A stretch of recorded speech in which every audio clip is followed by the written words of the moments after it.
절까지의 말씀입니다.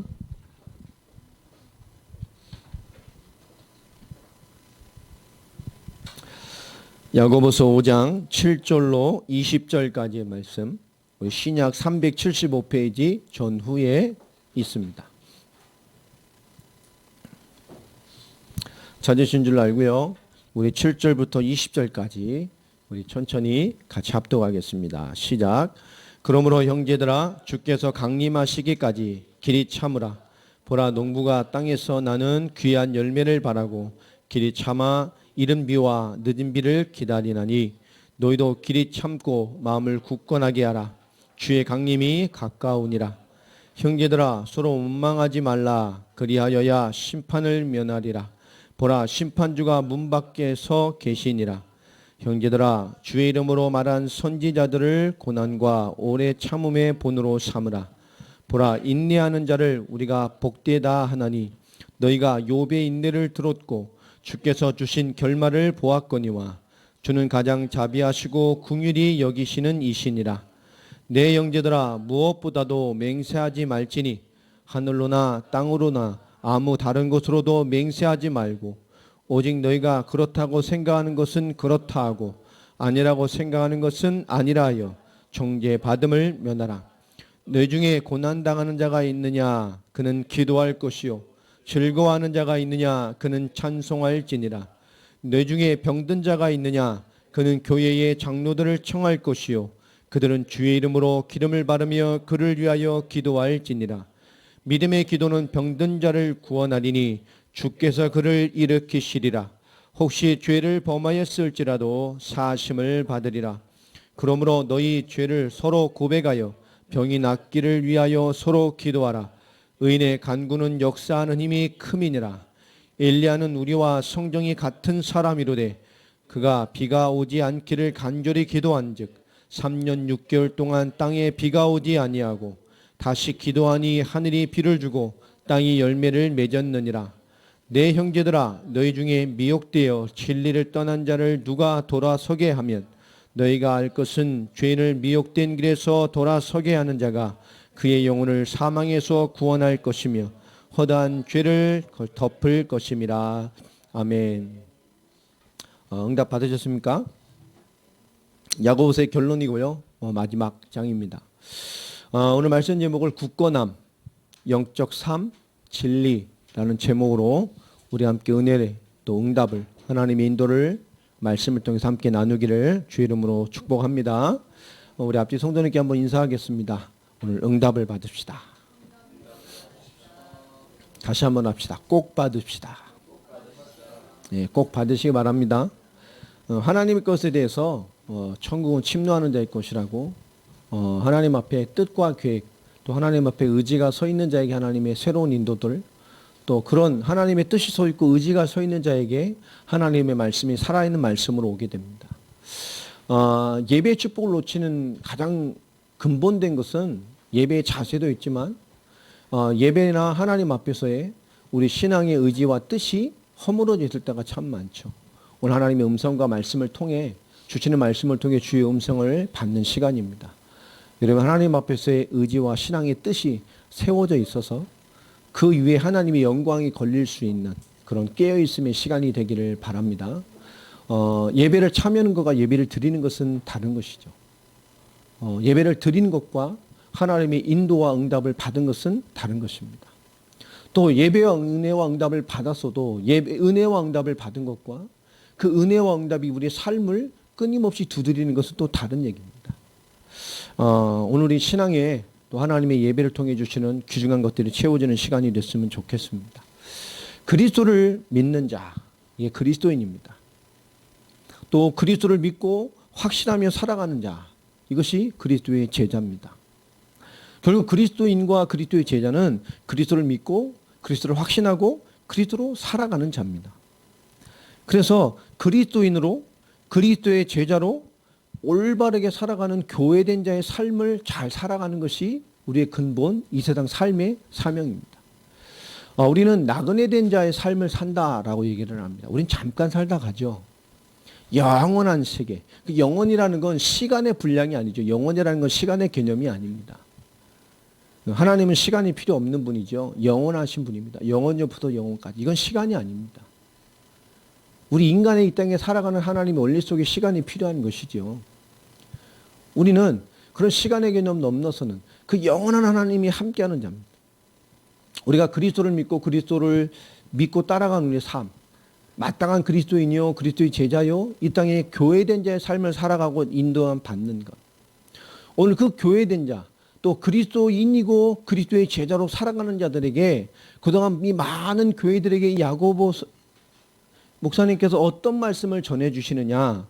우리가 지난주에도 대략 봤습니다마는 결국 복음 가지고 살고 하나님의 뜻을 이루어가지고 살다 보니 많이 부딪히는 세상과 현실적인 실제적인 시험의 문제가 그들의 삶에 많이 부딪혔어요. 또 시험뿐만 아니라 교회가 그 많은 시험과 문제를 겪어가면서 교회가 변질되어 가는 것들을 보게 됩니다. 우리는 세상의 도전에 시험이 들기도 하고 우리 많은 세상의 도전 앞에서 우리 교회에 대한 본질의 신앙생활이 변질되어 가는 사람들도 참 많습니다. 초대교회 힘들고 어려웠던 많은 핍박 시대와 그 환란의 시대에 그들은 하나님의 말씀을 따라 그리스도가 원하고 말씀이 원하며 사도들의 말씀을 따라 그들은 정말로 그 말씀을 살아가는 삶을 살아갔습니다. 그게 교회의 시작이었어요. 그들은 순교와 많은 핍박과 죽음 앞에 그것을 시험으로 받지 않고 그것을 변질의 제목으로 붙잡지 않고 그 많은 핍박의 역사가 더 그리스도를 그리스도 되게 하고 그리스도인들을 더 부흥하게 하고 교회가 더 전도와 복음과 역사 앞에 서게 하는 기회가 되어졌습니다. 베드로가 옥에 갇혀 죽게 되는 그 시간표까지도 교회는 기도하였고 그 기도로 말미암아 하나님이 신비한 역사들로 하나님의 뜻과 계획들을 이루어 가셨음을 우리는 성경을 통해서 초대교회 시작과 함께 우리는 알고 있습니다. 결국 우리 신앙생활의 가장 중요한 것은 그런 과거적 경험이 아니라 지금 우리 실제적인 신앙의 삶에서 올바른 하나님의 인도와 계획과 오늘의 응답의 조건들을 붙들고 살아가 있는지를 보는 거예요. 이 교회가 많은 세상적인 도전 앞에 시험이 들고 또 올바른 교회로서의 신앙이 변질되어가는 것을 지적했고요. 그 근본 속에는 세상의 도전 앞에 왜 승리하지 못했는가를 깊게 보니까 세상적인 가치관에 가진 성도들이 너무너무 많은 세상의 가치관의 연결선 속에서 신앙생활을 하고 있음을 오늘 야고보서를 통해서 지적을 했습니다. 그러니 세상적인 가치관을 가지고 들어온 성도가 당연히 교회의 변질을 이끌어갈 수밖에 없었던 거예요. 그들의 실상을 기억해보면 결국 말과 삶이 말로 죽이고 율법으로 죽이고 판단으로 죽여가면서 말과 삶에 하나님은 없고 말씀이 담기지 않는 그 하나님의 역사가 그 삶으로 나타나지 않고 발휘될 수 없는 너무나 죽어버린 신앙생활의 위치에 있을 수밖에 없고 결국 본질적으로 놓친 영적인 삶이 하나님과 가까이 하지 않고 세상과 벗대어 살아가는 수준의 성도들로 변질돼가고 성도들과 교회가 변질돼감을 안타까워하는 말씀을 우리에게 던져주셨습니다. 그러함에도 불구하고 그들은 여전히 그 속에서 깨닫지 못하고 세상적인 것과 경제적인 것과 부와 돈과 그런 것을 추구하면서 당연히 따라오는 불법과 또 불의한 삶을 끊임없이 계속 살고 있는 것을 지적을 했어요. 자, 이것을 바라보면서도 올곧게 신앙생활하는 많은 올바른 크리스찬들과 하나님의 말씀과 믿음으로 교회에 나가고 세상을 살아가지만 말은 안 하지만 이런 비슷한 갈등을 가지고 살아가는 많은 크리스찬들에게 마지막 결론과 당부를 우리에게 전달해 주고 있습니다. 이런 많은 불합리함을 바라보고 또 교회와 성도와 많은 신앙의 삶이 실제 삶에서 무너져가며 혼탁해지며 이중적인 원리, 삼중적인 원리를 가지고 있는 많은 것들을 바라보면서 또 이런 세상 속에서 살아가고 있으면서 그것을 바라보는 올바른 그리스도인들의 기준은 무엇이어야 되느냐라는 것을 오늘 해답으로 우리가 얻었으면 좋겠습니다. 우리가 어떻게 살다 보면 그리스도 안에서 열심히 살아가지만 육적인 싸움을 계속해야 될 때가 있어요. 저도 물론 그랬습니다. 하나님 인도받아 오면서 하나님의 충만한 은혜를 주셨지만 어느 날 너무나 많은 육적인 싸움을 해야 될 그런 인생의 때가 있더라고요. 그때는요, 살아있는 게 다 문제예요.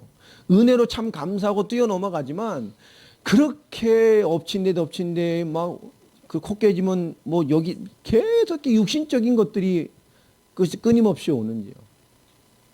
그런데 그러함에도 하나님의 인도 응답 가운데 일어서게 되고 인도받게 되니까 그런 많은 육신적인 많은 도전과 이런 걸림들이 결국 나를 더 단단하게 만들고 더 복음의 사람으로 만들고 나를 더 성장시키고 또 하나님의 뜻 가운데 살 수 있는 당연한 이유와 메시지와 신앙의 고백이 사람으로 세워지는 응답을 가진 자로 저를 어느 날 세워놓게 되더라고요. 또 어느 날 지나보고 나니까 그런 싸움 넘어서 어느 또 한동안은 또 끊임없이 뭐죠? 생각과 마음과 믿음에 대한 끊임없는 도전들이 오는 시간표들이 있습니다. 하나님의 역사가 맞는데 이럴까 저럴까 하는 뭔가 많은 것들에 대한 도전들이 있는 시간표들이 있더라고요.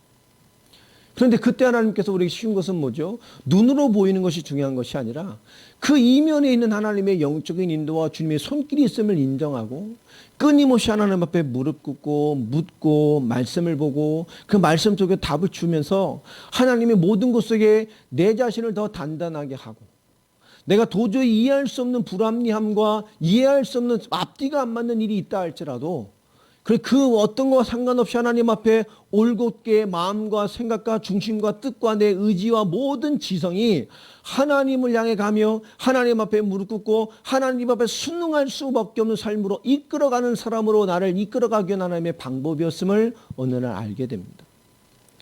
우리는 많이 오는 것들에 대한 답이 있는 것이 아니라 그걸 통해 하나님 끊임없이를 세우시고 만드시고 단단하게 해서 하나님의 뜻을 이룰 결론으로 이뤄가심을 느끼게 돼요.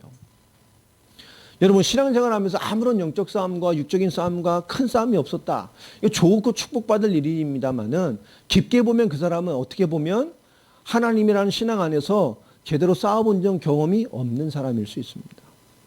뭔가 오면 적당히 믿고 적당히 타협하고 내가 할 수 있는 건 아니어서 내가 할 수 있는 만큼만 하고 결국 하나님에 대한 신앙의 답이 있지만 결국 싸움 대상이 안 되는 것이죠. 싸울 생각이 없는 것입니다.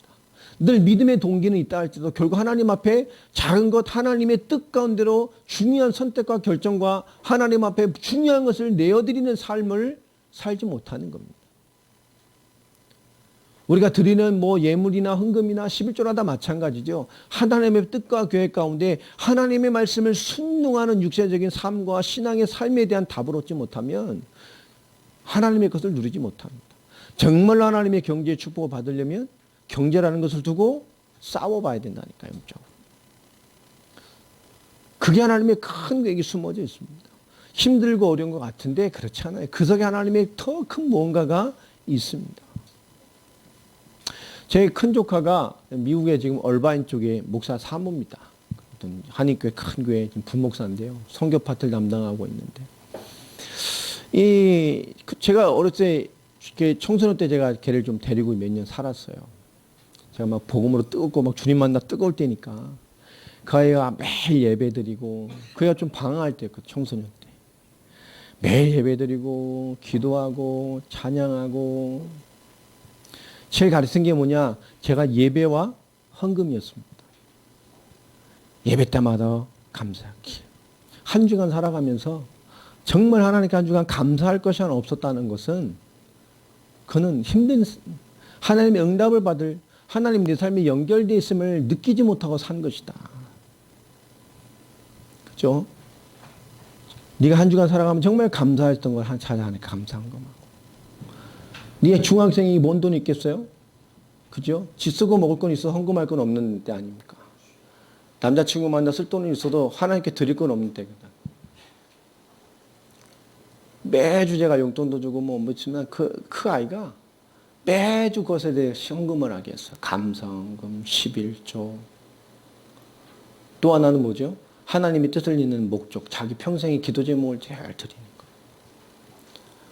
네가 매주 합니다. 걔가 좀 중간에 많은 방황이 있었지만 예배드리고 하나님 앞에 하는 그 신앙의 고백과 기도의 고백이 담긴 예물들은 늘 반복됐어요. 잠시 방황했지만 전 평생 네가 했던 기도 제목을 하나님 인도해 갈 것이다. 맨날 이렇게 얘기했습니다. 근데 결론은요. 하나님이 그 인생에 많은 것들을 가지고 지금 선교사에 있는 목사 사모로 또 두 자녀를 두는 엄마로 잘 세우고 키우고 살게 하셔요. 하나님 평생에 하나님 길을 응답받는 삶으로 인도해 가셨습니다. 이게 뭘까요? 우리가 하나님 앞에 올바르게 성공되고 있어야 될 것은 성공해 갈 수 있는 힘이 있어야 됩니다.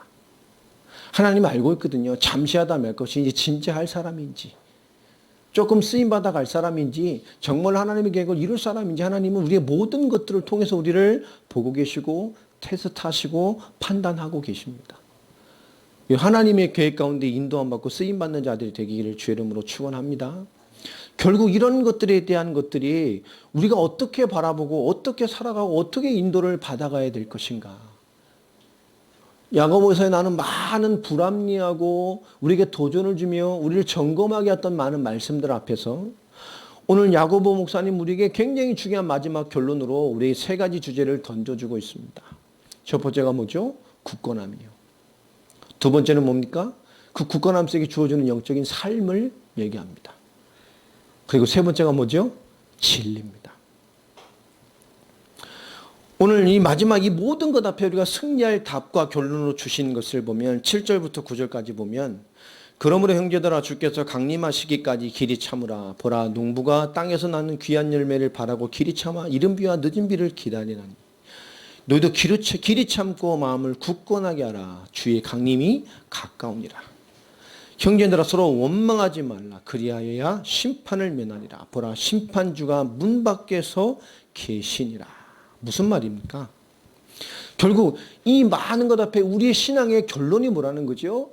임박하게 다시 오실 그리스도, 그리스도의 나를, 그 신원의 나를 내실 다시 오실 메시아를 바라보면서 이 어그러진 창세기 3장의 많은 죄인 세상에 그 속에서 신앙의 답과 우리의 올바른 축복의 답을 자꾸 찾으려고 하지 말고 우리의 결론이 그리스도의 오심을 바라보며 다시 오실 메시아를 바라보며 그분의 신원의 날을 바라보며 그분의 약속의 날을 바라보며 그 나의 완성된 구원의 날을 바라보면서 농부가 그 비를 기다리며 모든 수고를 감내하는 것과 같이 열매 추수를 바라보며 모든 수고를 감내하는 것 같이 그리스도의 오심과 그리스도의 완성과 마지막으로 실 마지막 언약 성취 그 신앙의 결론을 가지고 모든 것을 오래 참고 무엇을 이루라고요?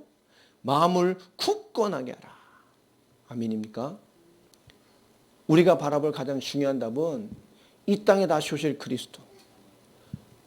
주님이 성경에 약속하신 모든 언약은 다 성취됐습니다. 메시아를 약속하셨고 그 약속하신 메시아가 오셔서 그 약속하신 대로 십자가와 부활로 우리의 모든 문제를 끝내셨습니다. 그리고 약속하신 대로 부활하셔서 약속하신 대로 승천하셨고 그리고 그분이 세계복음화 완성을 명령하시고 그 위에 끝이 올 것임을 설명하셨습니다. 모든 메시아 언약은 다 성취됐습니다. 지금 딱 두 가지만 진행형입니다. 뭐죠? 세계복음화 완성과 메시아 그리스도의 오심입니다. 다시 말하면 정확한 그리스도로만 본다면 이제 다시 오실 메시아 이 언약 하나만 남아있어요. 우리가 다시 오실 메시아를 바라보면서 그분의 오심으로 말미암아 하나님의 모든 성경의 역사가 결론지어질 것을 믿음으로 붙들고 그 그리스도를 바라보면서 우리는 마음을 다잡고 신앙을 다잡고 삶을 다잡고 우리의 중심을 다잡아서 나의 기준이 아직도 세상적인 가치관 속에 세상의 도전 앞에 늘 시험 들고 교회된 자로서의 본질의 삶을 놓치며 우리의 말과 삶에 말씀이 없고 하나님 없고 하나님의 뜻이 발휘되지 못하는 그런 원인을 찾아내서 하나님과 가까이 하며 결국 세상과 모든 것 속에서 불의한 삶을 뛰어넘어 하나님의 마지막 언약인 그리스도 오심을 이뤄갈 자의 삶의 신앙으로 더 굳건해지라는 것입니다. 세상은 갈수록 복잡해져요. 더 좋은 세상 안 옵니다. 말세에 될수록 더 이상한 세상이 돼요. 더 희한한 일 많이 생깁니다. 더 타락합니다. 더 방황합니다. 더 이상한 일이 생겨요. 더 무너집니다. 우린 그게 기준이 아닙니다. 그 극복이 기준이 아닙니다. 그 속에서 잘 살아남는 것이 목적이 아닙니다. 그리스도의 나를 바라보는 거예요. 그 모든 세상적인 것들이 우리를 더 그리스도 되게 하고 주의 뜻이 되게 하며 그 앞에 서게 하며 그 앞에 강건하게 하며 그 언약을 성취할 자로서의 당연한 이유를 세상을 통해서 우리는 발견해내야 돼요. 세상이 저렇게 불합리하니까 우리는 더 뭐요? 복음으로 굳건해져야 합니다. 그렇죠. 그 모든 것들이 우리를 그리스도로 더 굳건하게 만드는 이유가 되기를 바랍니다. 이게 중요한 거예요. 우리의 신앙과 믿음이 그렇게 돼야 된다니까요. 왜 우리에게 그리스도를 주셨습니까? 이 사단의 역사로 말미암아 우리 인간은 세상은 끊임없이 세상왕 임금을 이 사단의 역사를 따라 끊임없는 불신앙과 하나님과의 단절과 끊임없는 죄성과 끊임없는 세상의 추구와 결 끊임없는 하나님과 단절을 향해 달려가는 세상이 됐어요. 말세에는 고통하는 때가 된다고 말하잖아요. 인간 타락의 극치를 보는 시대가 되길 바랍니다. 뿐만 아니라 세상 재앙의 극치를 보는 시대가 된다고 예수님께서 말씀하셨어요. 재앙, 전쟁, 기근, 죽임. 우리 그 모든 것들이 하나님의 뜻, 말씀의 성취, 더 굳건한 자로서 영답 앞에 서는 하나님의 사람들이 되기를 바랍니다. 무너지는 교회가 말고요. 힘들고 어려울 때 주 섬길 수 있고, 힘들고 어려울 때 더 하나님께 의미 있게 신앙과 믿음과 기도를 담아 헌금하고 하나님께 예배해야 합니다. 사람들이 하나님의 원리를 잘 모르는 것 같아요. 아직도 세상의 원리로, 사람의 원리로 누가 나를 도와줘야? 아닙니다. 진짜 하나님 법에 섰는데 사람이 안 도와주면 하나님이 도와줘요. 그러면서 10절 11절에 그 기준으로 무엇을 말하지요? 형제들아 주의 이름으로 말한 선지자들을 고난과 오래 참음의 본으로 삼으라. 아멘입니까? 말씀 잡고 생을 걸고 살아갔다는 자들, 우리 믿음의 선조들, 그게 여러분의 기준이요. 아브라함같이 사세요. 야곱같이 사세요. 바울같이 사시기 바랍니다. 다윗같이 사세요. 사무엘같이 사시고 다니엘같이 사시기 바랍니다. 불 속에 들어갈 수 있을까? 불에 들어가라는 얘기가 아니요. 우리 꼭 그렇게 생각을 해. 응? 사자굴에 들어갈 수 있을까? 그 얘기가 아니라니까. 다니엘처럼 살으라는 거예요. 다니엘이 기준이 되는 거예요. 우리 뭔가 말하면요, 그게 뭔가 환란과 극적인 드라마 같은 그게 아닙니다. 다니엘이 어떤 믿음을 가지고 어떤 삶을 살았냔 말이에요. 그 황제 외에 다른 신을 섬기면 전부 죽임을 당하는 걸 알면서도 하루에 3번 전 예루살렘 하나님의 성전을 향해 무릎 꿇고 기도했어요. 다 보라고 문을 열어놓고. 왜요? 일생의 뜻이요. 다니엘서 1장 8절 뜻을 세웠다니까. 여러분 뜻을 세우시기를 바랍니다. 오늘 말씀에 그들의 본으로 삼으라. 보라 인내하는 자를, 이 인내는 뭐죠? 이 그리스도를 붙들고 이 믿음의 삶으로 그 믿음으로 굳건함을 얻어서 이 선지자 같은 믿음의 사도들과 같은 믿음의 선지자들과 같은 삶을 살아가는 그 걸음 속에 오는 많은 인내의 조건들을 말하는 거예요. 제자로서 사는, 선지자로 사는 믿음의 선진들의 믿음을 따라가는 그 삶에 대한 싸움을 말하는 거예요. 우리가 그 싸움을 하는 거죠. 그 싸움도 안 되면 늘 생각의 싸움, 마음의 싸움, 불신앙의 싸움, 헛된 싸움. 하나님이 아마 우리 천국가 물어보실 거예요. 오늘 말씀 설교 듣지 않았냐? 선지자같이 본을 봐 그렇게 살라고 했는데 너는 어떻게 싸우다 왔냐?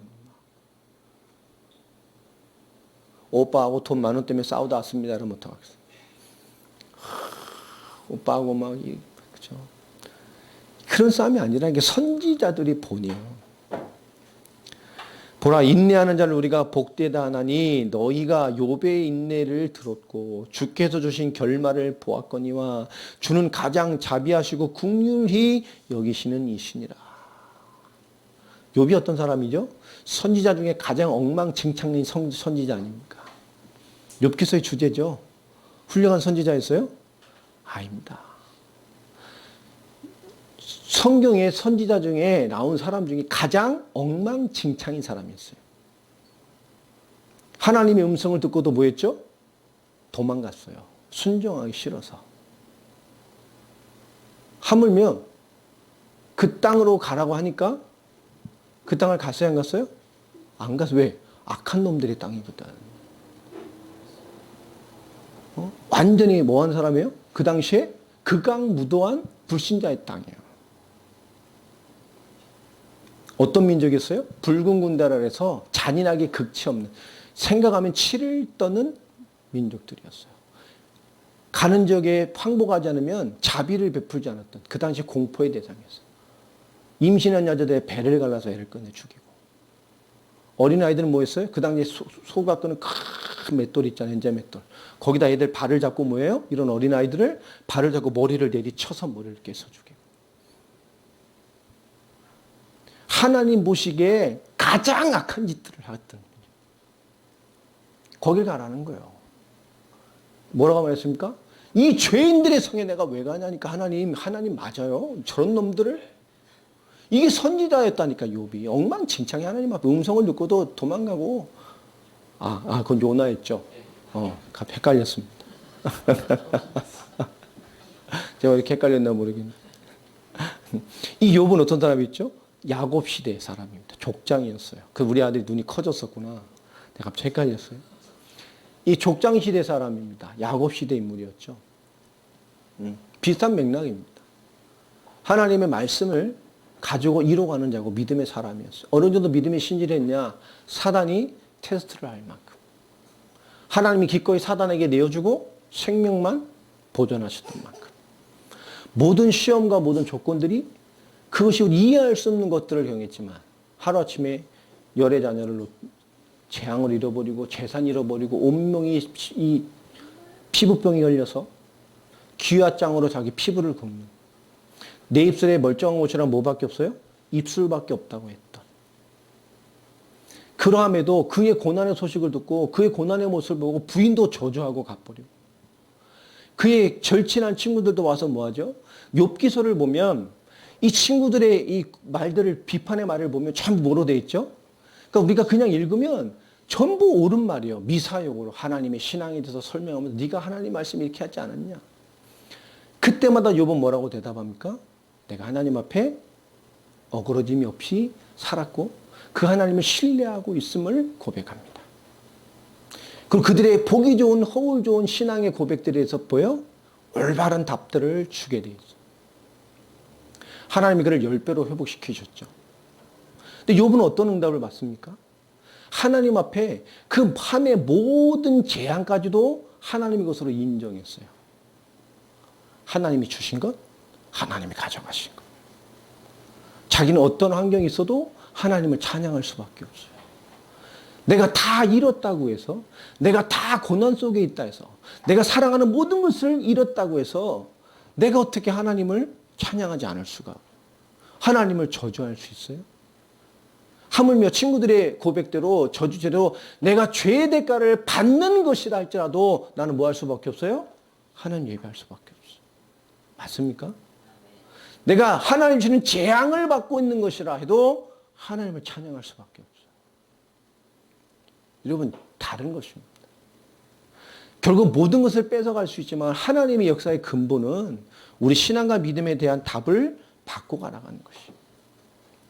우리가 욥의 인내를 들었고 주께서 주신 결말을 이미 너희가 보지 않았냐. 주는 가장 자비하시고 긍휼히 여기시는 이시니라. 10배로 갚아주셨죠. 이 거부를 10배로? 우리 또 10배만 보면 안 돼요. 우리 체질 자꾸 10배만 봐요. 더 중요한 건 뭐죠? 그 모든 것을 잃은 아픔을 하나님이 주신 사랑과 감사와 평온을 이겨낼 만한 믿음과 신앙의 충만함을 더 주셨다는 겁니다. 그리고 10배 축복을 주신 거예요. 모든 사랑하는 자녀를 잃었던 아픔이 없어지겠어요. 근데 그것도 좋다던 뭡니까? 하나님 앞에 신앙과 믿음과 하나님의 순종으로 다 녹여졌다는 거예요. 그걸 보지 않았냔 말이에요. 오늘 중요한 얘기를 합니다. 그러면서 13절부터 18절을 보면, 12절을 보면, 자, 그러면서 우리 신앙에 대한 얘기를 하죠. 내 형제들아 무엇보다도 맹세하지 말지니 하늘로나 땅으로나 아무 다른 것으로도 맹세하지 말고 오직 너희가 이치적으로 올바른 신앙의 양심과 중심으로 봤을 때 맞는 것은 맞다고 틀리는 것은 뭐예요? 틀리다고 그렇게 해서 살아라. 왜 그럴까요? 사람들이 이 참된 언약과 인생관에 대한 답도 못 얻어가면서 너무나 뭐 하는 거죠? 영적인 거와 하나님과 말씀 앞에 너무나 가벼운 신앙생활, 너무나 가벼운 삶의 고백들을 가지고 살아가는 거예요. 야, 내가 거짓말이면 내가 내 성을 가라 이런 거죠. 거짓말 내가 하나님 앞에 내가 모든 걸 너무 가벼운 신앙생활을 하는 거예요. 세상의 이치와 세상의 가치관을 가지고 그런 것까지도 뭐 자꾸 누구를 걸어요? 하나님의 이름, 예수의 이름, 하나님의 영광. 우리 그런 거잖아요. 내가 하는 일을 잘 돼서 하나님이 영광을 받아 주옵소서. 내 일이 잘 돼 하나님이 영광을 받아요? 내 일이 안 돼도 하나님 영광을 받으셔요. 하나님, 내가 우리 불신자 가정 예수 믿는데 하나님 내 삶이 정말 하나님의 살아계심을 나타내서 이 모든 들 앞에 영광을 보게 해서 좋은 말인데 하나님의 영광은 그런 게 아니라니까요. 우리 73억 인구가 전부 하나님 앞에 영광을 안 돌려도 하나님은 영광스러운 분이에요. 모든 만물을 통해 영광을 받으시는 분이에요. 많은 사람들이 너무나 이런 틀린 신앙의 가치관과 삶의 연장선에서 너무 가벼운 신앙생활을, 가벼운 신앙의 고백을, 가벼운 서원을, 가벼운 신앙의 어떤 결단들을 끊임없이 해내는 거, 이런 수준의 내용들을. 하나님, 우리 아들이 그죠? 뭘 어디 좋은 대학을 가면 장로가 돼서 뭐, 우리 어머니도 그렇게 기도했어요. 제 목회자 된다니까 하지 말고 축복받아 너 장로해라. 그런 거죠. 하나님께 영광 돌리게 해주십시오. 제가 아는 어떤 장로님은 사업을 하시는 분인데요. 큰아들을 낳았을 때 큰아들을 목회자 시키겠다고 소원을 하셨대요. 근데 이 큰아들이 공부도 잘하고 아주 똑똑해서. 그래서 좋은 대학을 갔어요. 그 목회자 시켜야 되잖아요. 정말 똑똑해요. 한국에 내노라는 아직 그것도 굉장히 중요한 연구하는 그런 데로 갔어요. 큰 교회. 근데 이게 너무 잘 되니까 이게 하나님께 서울을 바꿔서 쟤는 사람이 너무 세상을 잘 살아가니까 저걸로 영광 돌리고 조금 모자란 누구요? 이 둘째 아들. 고등학교 갈 때 가서 붙으니까 너무 잘 된 게 아들이 똑똑하거든. 제대로 성공할 것 같은 거예요. 그러니까 고등학교부터 하면 얘는 이렇게 가고 그때 중학생에 있던 둘째 아들 조금 인원 모자라 공부도 잘 못하고 얘는 뭐 둘째를 하나님께 드리겠습니다. 그 하나님이 막 첫째의 삶을 막 흔들어 놓고 그랬을까요? 그런 거 아니에요. 그분이 그때 간증했던 요지는 뭐였냐? 그래, 함부로 서운하지 말라는 거예요. 그 하는 말이, 우린 또 그 서운했는데 안 하면 하나님 막 체벌을 내리시고 큰아들이 막 사고를 당하고 뭐 우리 그런 거잖아요. 뭐 그런 거 아니고 그분이 요즘 뭐냐? 그런 요지가 아니었어요. 정말 잘 깨달으셨더라. 어차피 둘째 아들이 목회 신학교 갔을까요? 막 강권해서 막 어머니 권사님, 아빠 장로님이 막 형을 내가 서운했는데 아니니까 네가 해라 막 해서 뭐 신학 갔어요. 갔다고 신학을. 근데 자기 길입니까? 아니잖아요. 신학을 보내야 때 신학을 하다 말고 포기를 하고 잠시 휴학하겠습니다라고 엉뚱한 때 취직해가지고 이 아들이 방황하는 거예요. 세상에 삶도 안 돼, 신앙도 안 돼가 있잖아요. 막 하나님 앞에 눌리고 세상에 눌리고 삶을 보니까 지 삶에 눌리고 막 스스로 재앙과 구렁텅이에 빠져가는 거 다 눌려서 자염을 못 누리고 그 아들을 보면서 그분들이 깨달으셨어요. 하나님 원하시겠냐고. 난 목회자의 그릇이 아닙니다. 근데 그 사람이 원하시겠냐고. 난 주를 위해 오직 주만을 위해 살 수 있는 그런 그릇이 안 됩니다. 하나님이 원하겠냐고요. 그 아들을 포기시키고 부모님 도우면서 일을 배우고 삶을 터냈어요. 그분도 마음의 짐을 덜었고요. 우리는 서운해서 사는 게 아닙니다. 우리가 하나님 주신 삶을 올바르게 살아가는 거예요. 그 뛰어난 아들이 뛰어난 삶을 삶에도 하나님의 뜻과 말씀을 성취시켜갈 능력이 없다면 하나님 앞에 그 뛰어난 능력은 상관없는 거예요. 세상 살다 가는 것이지. 하나님이 뭐 태블릿 PC가 필요하겠습니까? 5G가 필요하겠습니까? 예? 하나님이 뭐 캐딜락이 필요하겠어요? 응? 400km 달리는 차가 필요하겠어요? 소용이 없는 거라니까. 상관이 없는 거. 잠시 세상에 딱 가는 것뿐이에요. 그런 사람 말이 뭐지요? 그것을 너희가 그 하나님 결국 그 자비와 긍휼로 그 귀의 뜻을 이루어 가셨어요. 자, 12절.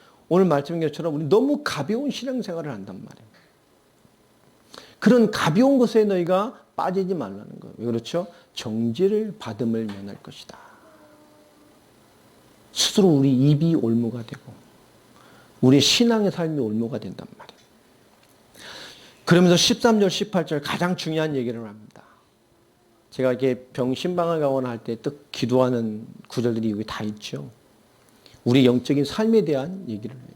너희 중에 고난당하는 자가 있느냐. 이거는 이 앞에 있는 모든 내용들에 대한 얘기를 종합해서 하는 말입니다. 너희 중에 크든 작든 네가 고난이라고 생각하는 속에 있다고 생각하는 자가 있냐? 그는 뭐 하라고요? 기도할 것이다. 다른 답 찾지 말고 세상의 가치관 속에서 세상의 연상적 속에서 불신앙 근적 속에서 많은 메시지 속에서 틀린 것 찾아내지 말고 내가 고난 중에 있다고 생각하는 사람 있냐? 딴 거 없어요. 뭐라고요? 그는 기도해라.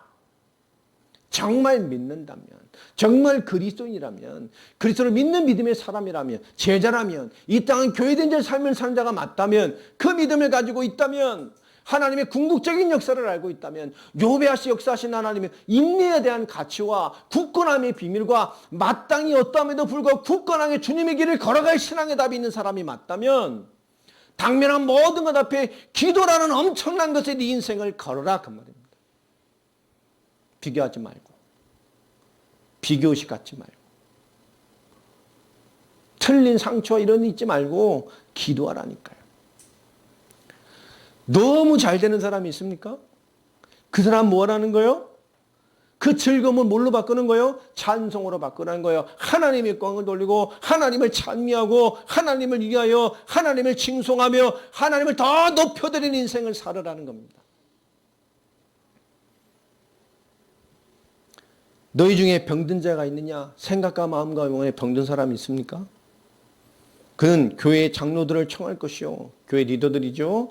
그들은 주의 이름으로 이름을 부르며 그를 위하여 기도할지니라.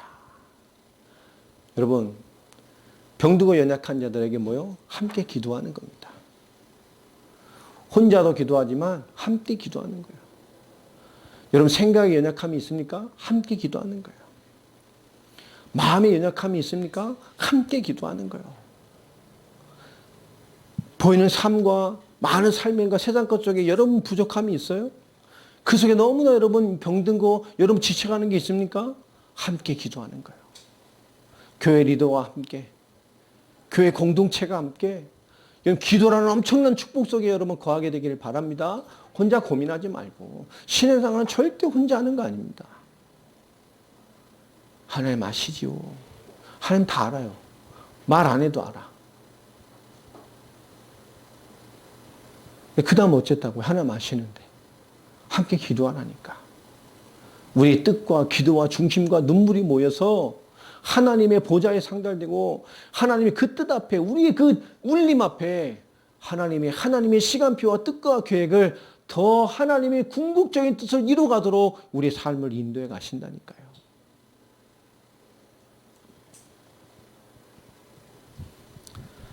15절에 말하죠. 믿음의 기도는 병든 자를 구원하리니 주께서 그를 일으키시리라. 혹시 죄를 범하였을지라도 사하심을 받을 것이다. 병든 고난이죠. 혹시 그것이 너의 죄로 말미암은 대가적인 삶일지라도 하나님 뭐요? 그 믿음의 기도에, 공동체의 기도에, 모든 것 소통을 함께하는 기도에, 믿음의 공동체가 이뤄가는 기도에 하나님이 뜻을 굽히시고 역사해 주실 거란 말이에요. 그러므로 너희 죄를 서로 고백하며 병이 낫기를 위해 서로 기도하라. 의인의 간구는 뭐하다고요? 역사하는 힘이 큼이니라. 아멘입니까? 우리가 부족하고 죄인이고 실수해도 우리가 하나님의 뜻을 세워 하나님께 고백하고 기도하는 그 의인의 간구에 하나님은 역사하셔요. 신앙생활을 함께 하는 거예요. 혼자 하는 것이 아닙니다. 하나님의 뜻과 계획을 이뤄가는 삶이 되기를 바랍니다. 자, 그러면서 누구를 예로 들죠? 17절에 엘리야로 예를 듭니다. 우리와 성정이 같은 사람이로되 그가 비가 오지 않기를 간절히 기도한 즉 3년 6개월 동안에 비가 오지 아니하고 다시 기도하니 하늘이 비를 주고 땅이 열매를 맺었더라. 엘리야 한 사람의 기도가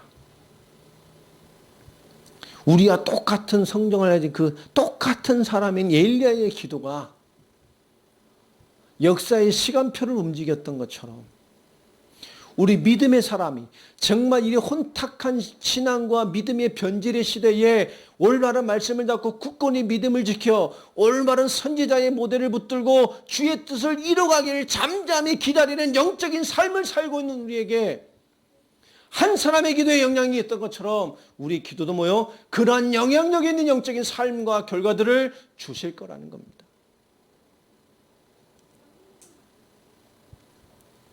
그리고 19절 20절에 뭐라 말하죠?